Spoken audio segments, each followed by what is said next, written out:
Queridos, o texto, a partir do verso 13 de 1 Tessalonicenses, capítulo 4, diz assim: Não quero, porém, irmãos, que sejais ignorantes acerca dos que já dormem, para que não vos entristeçais, como os demais, que não têm esperança.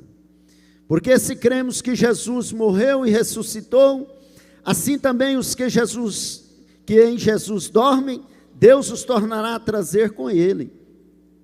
Dizemos-vos, pois, isso pela palavra do Senhor, que nós, os que ficarmos vivos para a vinda do Senhor, não precederemos os que dormem, porque o mesmo Senhor descerá do céu com alarido e com voz de arcanjo, e com trombeta de Deus. Os que morreram em Cristo ressuscitarão primeiro. Depois nós, os que ficarmos vivos, seremos arrebatados juntamente com eles nas nuvens, a encontrar com o Senhor nos ares. E estaremos sempre com o Senhor. Portanto, consolai-vos uns aos outros com essas palavras.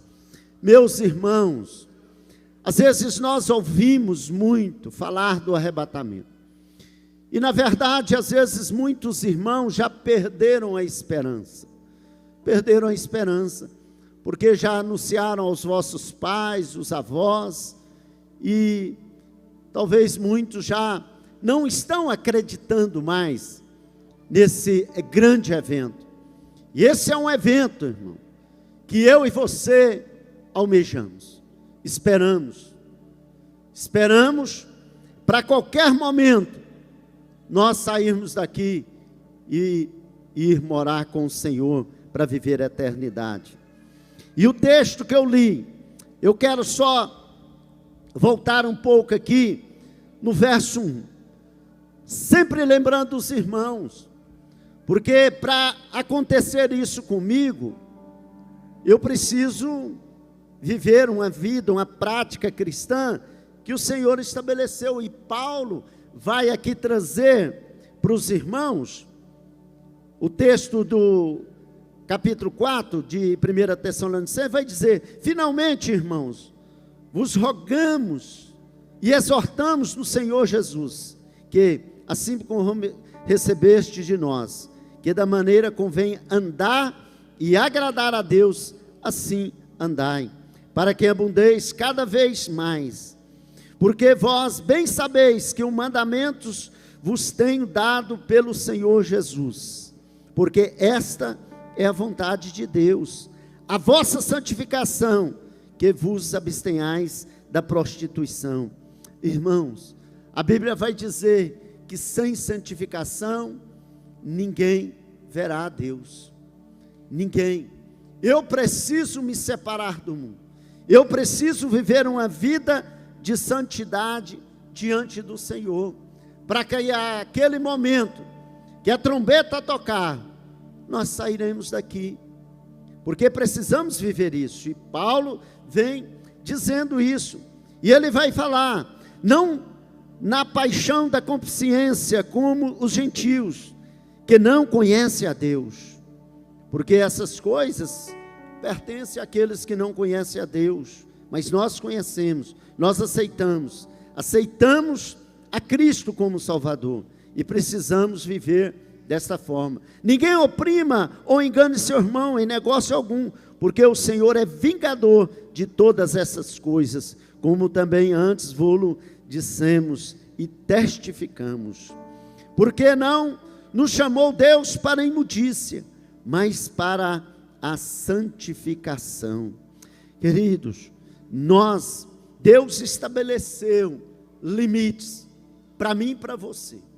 Deus estabelece. Hoje de manhã nós estávamos estudando aqui da revista da Escola Bíblica Dominical, falando sobre os 10 mandamentos. E Deus estabelece, né, para mim e para você, limites, né, na questão moral. E há situações que nós vivemos, e a grande parte dos mandamentos que a Bíblia vai dizer, na verdade é em relação a eu e você, né? A comunhão entre nós, A grande parte da relação que o Senhor estabelece é isso entre eu e você. E ele vai dizendo, portanto, quem despreza isso, não despreza ao homem, mas sim a Deus, que nos deu também o seu Espírito Santo. Quando nós praticamos essas coisas, nós estamos desprezando ao Senhor. Desprezando. Hoje, iremos participar da ceia. A Bíblia vai dizer, examina-se, pois, o homem a si mesmo, e assim coma deste pão e beba deste cálice. Porque eu não posso participar da ceia de qualquer jeito. E a Bíblia ainda, o texto do verso 10 vai dizer, quanto porém ao amor fraternal, não necessitais de que vos escreva, visto que vos mesmo estáis instruído por Deus, para que vos ameis uns aos outros. Irmãos, nós precisamos viver unidos, amando ao próximo. Eu fiz uma oração aqui, pastora Thaís, e de manhã, e vou fazer daqui a pouco também. Nós vamos orar, irmão. Agora hoje você vai orar, irmão, aquele nome que você não gosta nem de lembrar dele. Você já viu aquele irmão que você não gosta nem de lembrar? Aquele cidadão que fez mal para você, que deu prejuízo, te traiu, fez tanta coisa. Aí hoje, irmão, você vai orar por ele. Orar, você não precisa ficar, fala o nome dele, irmão. A Senhor abençoa eles com as mais ricas bênçãos do céu. Irmão, tem que ser verdadeiro. Pastor Almeida, Deus abençoe. É uma alegria tê-los aqui, pastores ali do Teresópolis. Deus abençoe. Então, irmãos, nós precisamos viver isso. O evangelho é isso. É amor, é perdão. Eu preciso viver isso. Esse amor fraternal. E verso 10.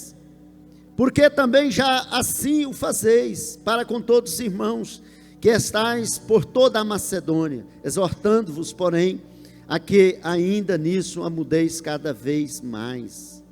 Procureis viver quietos, e tratar dos vossos próprios negócios, e trabalhar com as vossas próprias mãos, como já vos temos mandado, para que andeis honestamente, para que com os que estão de fora, e não necessitais de coisas alguma.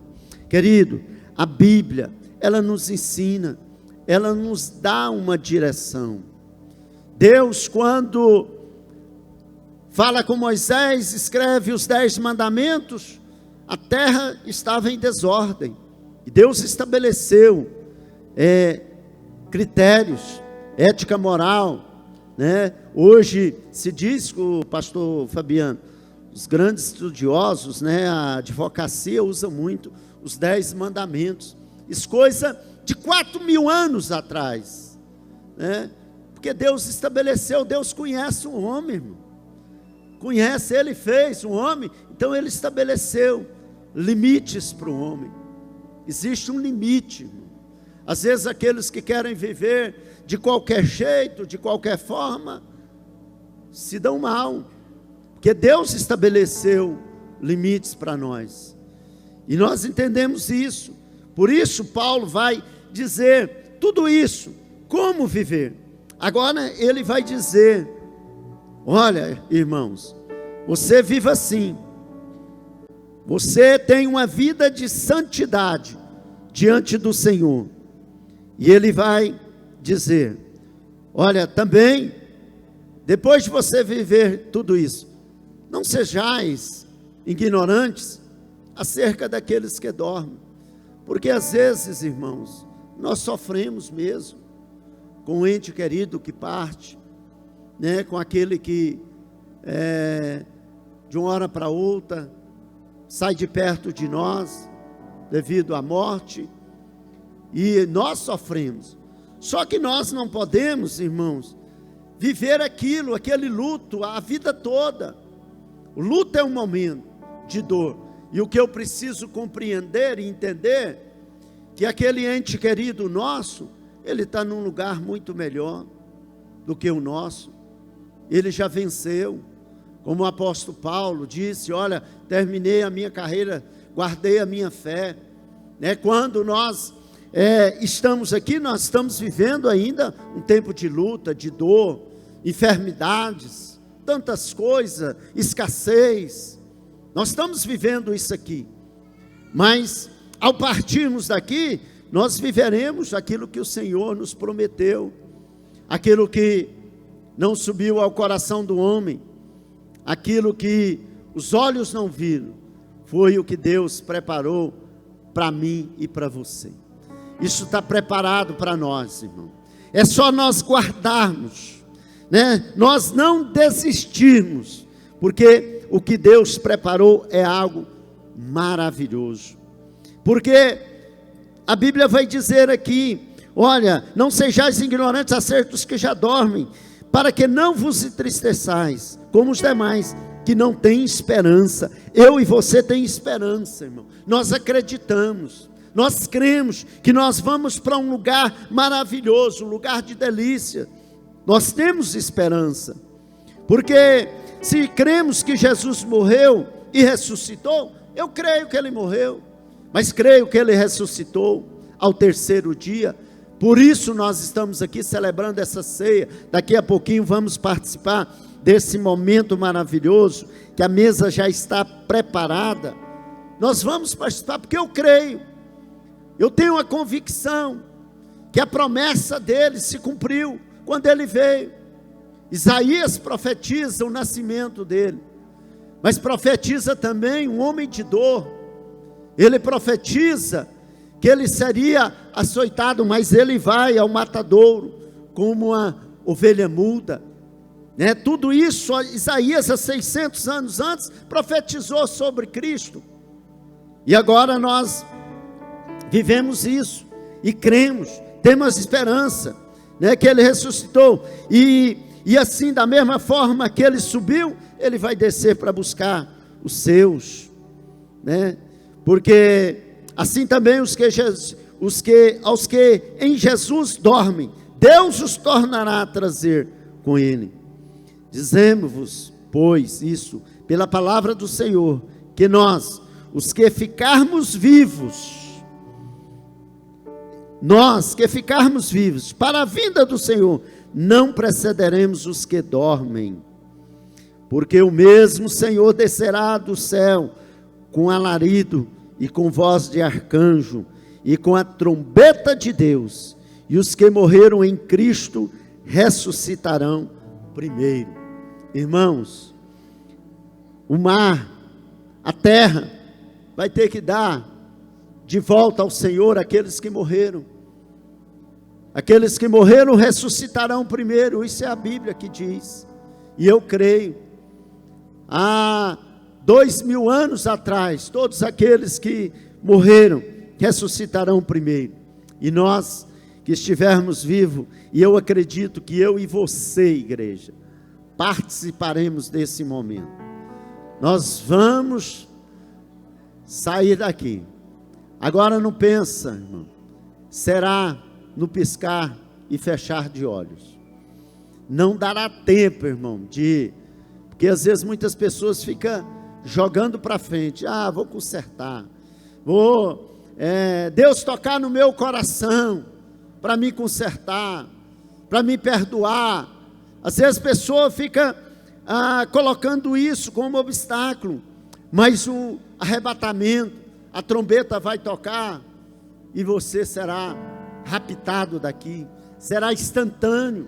Não dá tempo de ligar para o filho, não dá tempo de ligar para o marido, para a esposa, para dizer: Jesus está vindo buscar. O momento é esse.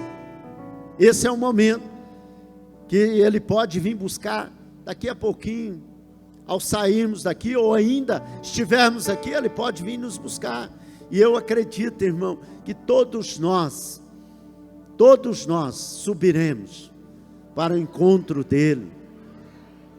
Como Moisés disse, aquele povo que Faraó queria que eles ficassem lá no Egito, ele disse: olha, nenhuma unha ficará, nenhuma unha. E eu profetizo isso na vida da minha família, na vida da igreja, que nenhuma unha ficará. Todos nós, adolescentes, jovens, crianças, casados, subiremos para o encontro dele. Será glorioso aquele grande dia, irmão.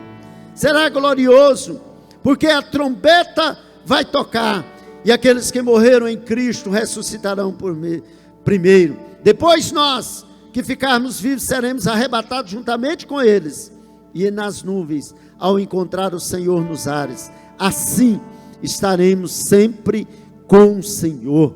Aleluia. Irmãos, compensa permanecer na presença dele. Talvez você possa dizer: mas está difícil, pastor, as coisas não estão fáceis, as tentações são terríveis. Querido, mas Jesus disse que nós venceríamos. Você vai vencer. Suporte só mais um pouquinho, só mais um pouquinho de tempo, e o que há de vir virá, e não tardará. Nós aguardamos, irmão, esse grande momento. Nós vamos presenciar isso. Essa geração, irmão, que vai participar desse momento, seremos arrancados daqui. E nós, as profecias, irmão, todas já se cumpriram. Nós vamos ver aí nos estudos, pastor Charles, sobre a escatologia. Você vai ver que todas as profecias já se cumpriram. O sinal de tudo, irmão, é o Oriente. Você vai ver Israel, está tudo preparado. A plataforma do anticristo já está preparada, irmão. Está tudo pronto, para que o Senhor venha nos buscar. E será glorioso viver a eternidade com o Senhor, irmão. Às vezes muitas pessoas acreditam, que a igreja vai passar pela grande tribulação. A igreja que eu congrego não vai passar não, irmão. Se os outros quiserem achar que está passando, só vir para cá, que aqui não vai passar não. Aqui nós não vamos passar pela grande tribulação não, irmão. Aqui antes da grande tribulação nós vamos sair daqui, irmão. Aí quem quiser ficar, irmão, e nós não vamos ficar não, porque será terrível. A ausência de Deus será grandiosa, e nós precisamos continuar firmes na presença do Senhor. Que Deus dê a você graça, irmão. Que Deus dê a você força para suportar todas as tentações. Porque às vezes nós falamos sobre tentações, às vezes falamos, mas nós suportamos. Você vai ver que todos os homens que venceram suportaram tentações. Não é porque eu sou pastor Badaró, que eu não sofro tentação. Às vezes sou até mais atacado, porque o inimigo, ele está ao nosso derredor, buscando a quem tragar. Mas nós precisamos ter firmeza, irmão. Ter firmeza de dizer: aqui eu não entro, aqui eu não participo disso, eu sou crente, sou fiel, não vou participar dessas coisas, não vou participar dessa bagunça, dessa rebelião, eu sou fiel ao meu Senhor, não vou permitir que os meus pés pisem em lugares indevidos, impuros, ouvir coisas, que os meus ouvidos não precisam ouvir, participar de lugares, de festas. E eu quero aproveitar, irmão, dizer uma palavra para os irmãos aqui, para os pais. Eu acredito, não sei se na sua casa, mas na minha casa, quando meus meninos casaram, é lógico que o pai da Cristiane, o pai da Fernanda, eles coordenaram, as festas, mas eu sempre deixei um limite. E nós estamos vivendo hoje, irmão, aonde os pais são crentes, às vezes até pastores, os dois, né, são crentes. E você vai num casamento, irmão, você não sabe se lá é casamento de crente ou não. Irmão, eu acho que tem que ter limite, né? Você tem canções lindas, né, que fala de glorificar a Deus, de adoração, de amor. Aí você vai, irmão, vai para uma badalada, irmão, né? Vai para uma coisa, irmão, e bebida alcoólica, aquele negócio, irmão, o trem depois acaba, vai para depois da meia-noite. Ah, pastor, mas é porque meus parentes não são crentes. Ué, irmão, mas você é. Eu a vida toda lá em casa, minhas cunhadas, ia lá para casa, elas queriam levar uma cervejinha. Eu falava, aqui na minha casa não. Vocês vão beber lá fora, aqui na minha casa não. Aqui em casa não. Eles tinham respeito com isso. O negócio que nós vamos achando a modernidade, isso vai entrando, né? Isso não é bom, irmão. Isso não é bom. Um conselho para os irmãos, né? Diante disso, imagina. Você tem que imaginar tudo que você estiver fazendo. Se Jesus vier a hora daquele momento, na madrugada, quando o celular está ligado, né? As coisas que está olhando, se Jesus vier aquele negócio, naquela hora, né? Como será? Aonde você está? Se Jesus vier naquele momento, a gente tem que sempre fazer esse exame na nossa consciência, irmão, porque a qualquer momento ele vai vir. O momento da ira, irmão, aquela ira que você fica com vontade de matar mesmo, e dá vontade, né? Mas tem que se controlar, porque a Bíblia diz que a qualquer momento será no piscar e fechar de olhos que ele vai vir buscar a seu filho, e eu preciso estar pronto para aquele momento, porque não vai dar tempo, irmão, de pedir perdão, pedir misericórdia, não terá tempo, porque será de repente, que nós possamos sempre, irmão, caminhar com o Senhor, vivendo uma vida de entrega. A nossa luta não é contra a carne, não é contra o meu irmão, mas é com os principados. A nossa guerra é uma guerra contínua, irmão. Você vence ela hoje, amanhã começa outra, não para, vai ser até o final. Nós vamos lutar, mas sempre vitoriosos, sempre vencendo essa batalha, porque essa batalha o nosso Senhor conquistou lá na cruz do Calvário. E se Ele venceu, Ele subiu lá, foi por mim e por você, foi por nós, e nós vencemos essa peleja, essa batalha, e nós vamos continuar servindo ao Senhor. É só esperar, irmão, um pouquinho, só um pouquinho, e nós veremos os nossos entes queridos. Como eu desejo ver os meus entes queridos, meu papai, minha mamãe, meu irmão. Vou chegar no céu, pastor Guilmar, não vou ver mais o Marquinhos numa cadeira de roda, será um corpo glorioso, né? Não vou ver a pastora Ademir, aquele grande servo de Deus, Keila, seu pai, não veremos ele numa cadeira de roda. Eu acho que eu vou ver o pastor Ademir. Eu tive um sonho com ele, um sonho lindo, e eu contei isso para ele, que eu chegava em um lugar, e o Ademir estava lá, com um sorriso maravilhoso, e andando para lá e para cá. Eu acho que já é o sonho da eternidade, que nós vamos ver, e assim veremos uns aos outros. Será glorioso, será maravilhoso, aleluia.